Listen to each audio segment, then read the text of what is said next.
Good afternoon, ladies and gentlemen. We had a small group national security meeting today with the President and the Vice President about the latest provocation on the Korean Peninsula. We have many military options, and the President wanted to be briefed on each one of them. We made clear that we have the ability to defend ourselves and our allies, South Korea and Japan, from any attack, and our commitments among the allies are ironclad. Any threat to the United States or its territories, including Guam, or our allies, will be met with a massive military response, a response both effective and overwhelming. Kim Jong-un should take heed of the United Nations Security Council's unified voice. All members unanimously agreed on the threat North Korea poses, and they remain unanimous in their commitment to the denuclearization of the Korean Peninsula. Because we are not looking to the total annihilation of a country, namely North Korea. But as I said, we have many options to do so. The alarming behavior exhibited by the Kim Jong-un regime is not just a threat to our friends in South Korea, it's a threat to Japan, it's a threat to China, it's a threat to Russia, it's a threat to U.S. allies in the Philippines, Australia, and Thailand, and it's a threat to the United States. It's a threat to the entire world because North Korea's missiles point in every direction. During his despotic regime, Kim Jong-un has tested more missiles than his father and grandfather combined, and he's on a record pace to conduct more tests in 2017 than in any other year. Combining nuclear warheads with ballistic missile technology in the hands of Kim Jong-un is a recipe for disaster. So we must study and consider every possible step to increase the defense of our homelands with the best and most effective solutions possible. America is and will remain a Pacific power and Pacific leader. And just as we have for the past 70 years, PACOM joint forces will maintain a robust and stabilizing military presence in the Indo-Asia Pacific. That's why we deploy carrier strike groups with Aegis ships and the world's best submarines to Northeast Asia. Global action is required to stop a global threat. That's why we maintain a formidable continuous bomber presence in the region. And that's why we continue our ironclad defense of Japan. We include deploying our newest and best military platforms like the F-35 Joint Strike Fighter, the P-8 Poseidon, and the MB-22 Osprey.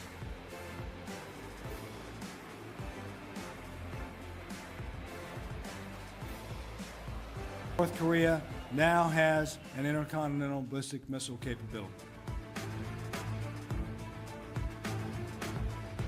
Yet another reminder that North Korea is not only the most immediate threat to our alliance, but also a clear and present danger to global peace and stability.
2 U.S. Air Force B-1B bombers joined their Republic of Korea and Japanese counterparts for sequenced bilateral missions. After taking off from Andersen Air Force Base, Guam, the B-1s flew to Japanese airspace with Japan Air Self-Defense Force F-2 fighters. Then the B-1s flew over the Korean Peninsula, where they were joined by 4 Republic of Korea F-15s. During the 10-hour mission, the air crews practiced intercept and formation training, improving their combined capabilities and tactical skills, strengthening long-standing regional relationships.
The Japan Air Self-Defense Force brought out the Patriot Advanced Capability 3 Guided Air and Missile Defense System, or PAC-3, on Marine Corps Air Station Iwakuni to refine their ability to quickly respond to missile threats. During the exercise, the JASDF tested their air defense systems in an environment that simulated a real-world deployment. The Patriot systems defend against incoming ballistic missiles and other threats using a 320-kilogram missile that travels in excess of 5,000 kilometers per hour. First Lieutenant Yui Okubo says that training on the air station challenges the JASDF to improve their efficiency in unfamiliar environments.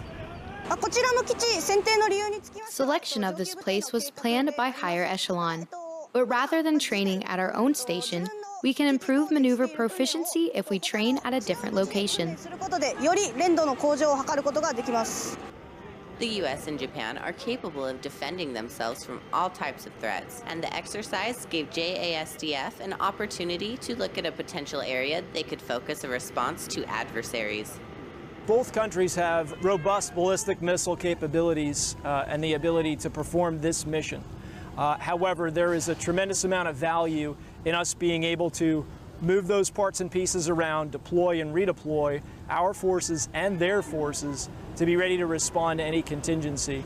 It adds flexibility to the alliance, the U.S.-Japanese alliance, and the ability for us to work together in meeting our joint mission, providing security to both of our countries and the region. JASDF conducted PAC-3 training on 5 U.S. installations that all play a role in the defense of Japan and U.S. installations. Should conflict arise, this may be the spot that guys get their last chance for training in before they go into combat. We have not had a lot of training up here in the northern portion of Japan.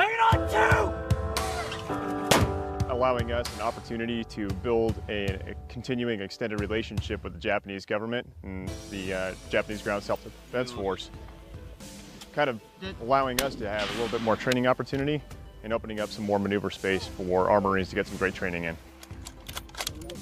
We've been able to synchronize combined arms. We've been able to combine bilateral mortar shooting, bilateral tank and LAV integration. We've also started the integration with aviation assets. It's shown extreme interest in the MV-22 Osprey, and then with the CH-53s that we have coming up here, along with our skid beds. But once we start working together, we establish a common ground. That way we are able to conduct training, conduct maneuver, conduct fires, sequence actions, and then reach an overall end state that the commander wants. The Indo-Asia Pacific remains a top priority for the United States. The U.S. remains laser-focused on the region because our interests there are enduring. U.S. key leader engagements with the region, to include Japan, prove our actions back up those words.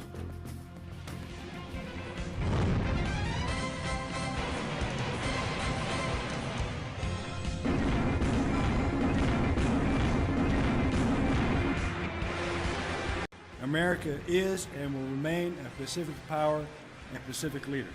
And just as we have for the past 70 years, PACOM joint forces will maintain a robust and stabilizing military presence in the Indo-Asia Pacific. In fact, the July 4th ICBM launch by North Korea was its 10th ballistic missile test event this year. Yet another reminder that North Korea is not only the most immediate threat to our alliance, but also a clear and present danger to global peace and stability. Let me emphasize that word, global. As Secretary of State Tillerson rightly said after North Korea's ICBM launch, global action is required to stop a global threat. The alarming behavior exhibited by the Kim Jong-un regime is not just a threat to our friends in South Korea, it's a threat to Japan, it's a threat to China, it's a threat to Russia, it's a threat to U.S. allies in the Philippines, Australia, and Thailand, and it's a threat to the United States.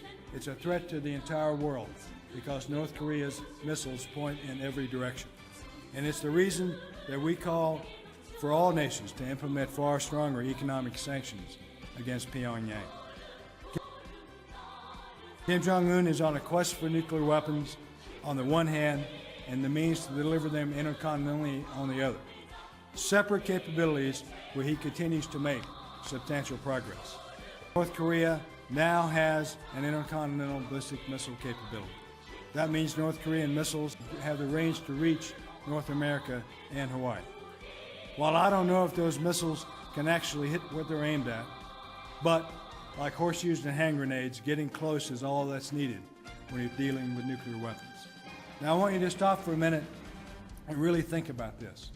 Combining nuclear warheads with ballistic missile technology in the hands of Kim Jong-un is a recipe for disaster. And because he isn't afraid to fail in public, North Korean capability will continue to improve. So we must study and consider every possible step to increase the defense of our homelands with the best and most effective solutions possible. So at PACOM, we're doing our best to back up these preferred diplomatic options with credible combat power. And that's why I continue to emphasize multinational collaboration against a North Korean threat that endangers all of our nations.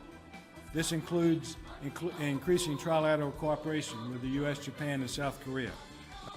I also firmly believe that every nation who considers itself to be a responsible contributor to international security must work diplomatically and economically to bring Kim Jong-un to his senses and not to his knees. My job as a military commander is to develop hard power options for the Secretary of Defense and our President. Many people have talked about military options being unimaginable regarding North Korea. Ladies and gentlemen, I must imagine the unimaginable so that we are always ready to fight tonight.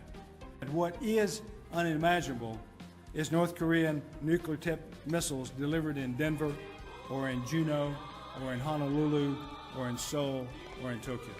So I'll continue to provide military options to President Trump and Secretary Mattis while doing everything possible to emphasize our desire for peaceful denuclearization on the Korean Peninsula.